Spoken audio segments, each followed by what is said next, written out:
Okay, kumusta mga hunter? Sa wakas bumalik na yung Hunter x Hunter sa chapter 411 at diretsong pasabog agad. So ang buong Black Whale ship ay nasa state of chaos kasi si Prince Hulkenberg kahit patay na yung katawan niya ay gumagamit siya ng body swapping para manlinlang. Samantala, ang mga bodyguards ng ibang mga prinsipe nakahanda ng pumatay para sa kanilang mga amo. Pero sa gitna ng lahat ng ito, si Kurapika naman ay merong sariling laro. So marami nagtatanong bakit abala si Kurapika sa pagtuturo ng basic nen sa mga servants at guards. Simple lang ang logic niya. Knowledge is power. Doon sa loob ng isang ship kung saan halos lahat gustong pumatay, ang pagtuturo ng nen ay isang paraan para gawing level playing field ng sitwasyon. So una, gusto niya magkaroon ng kakayahan ng mga tauhan niya na depensahan ng sarili at si Prince Wobble laban sa mga assassins. Pangalawa, dahil ang bawat guard ay may kanya-kanyang katapatan, ang pagbibigay sa kanila ng kaalaman sa nen ay isang paraan para kontrolin yung impormasyon at impluwensyahan ang kanilang mga galaw. So sa madaling salita, ginagawa silang assets ni Kurapika sa halip na maging pasanin.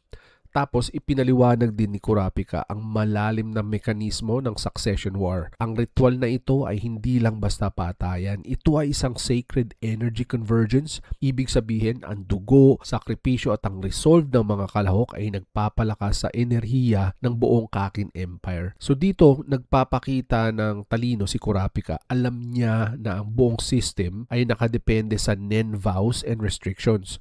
So kung ang mga kalahok ay walang choice o hindi nila naiintindihan ang risk na kinakaharap nila, hindi gagana yung buong seremonya. So ito yung pinaka-crucial na parte ng kanyang theory. So bakit ba hindi eligible si Wobble? So ito na nga, at ito ang pinaka-nakakagulat na pahayag ni Kurapika sa pagtatapos ng chapter. Inahayag niya na si 14th Prince Wobble ay hindi eligible sa Succession War. Bakit nga ba? Kasi ayon sa analysis ni Kurapika, ang Succession War ay nangangailangan ng active participation at conscious resolve ng mga kalahok. So dahil si Wobble ay isang baby pa lamang, wala siyang kapasidad na gumawa ng desisyon, umintindi ng risk, magkaroon ng totoong resolve na pumatay o mamatay para sa trono. So sa madaling salita, hindi siya willing participant dahil pinilit lang siya at wala siyang awareness. So hindi siya pasok dun sa kondisyon ng ritual. Isang matinding 4D chess move ito kung totoo ang claim ni Kurapika. So posibleng ginagamit niya ito para iligaw yung ibang mga prinsipe o gumawa ng legal na loophole para iligtas si Wobble.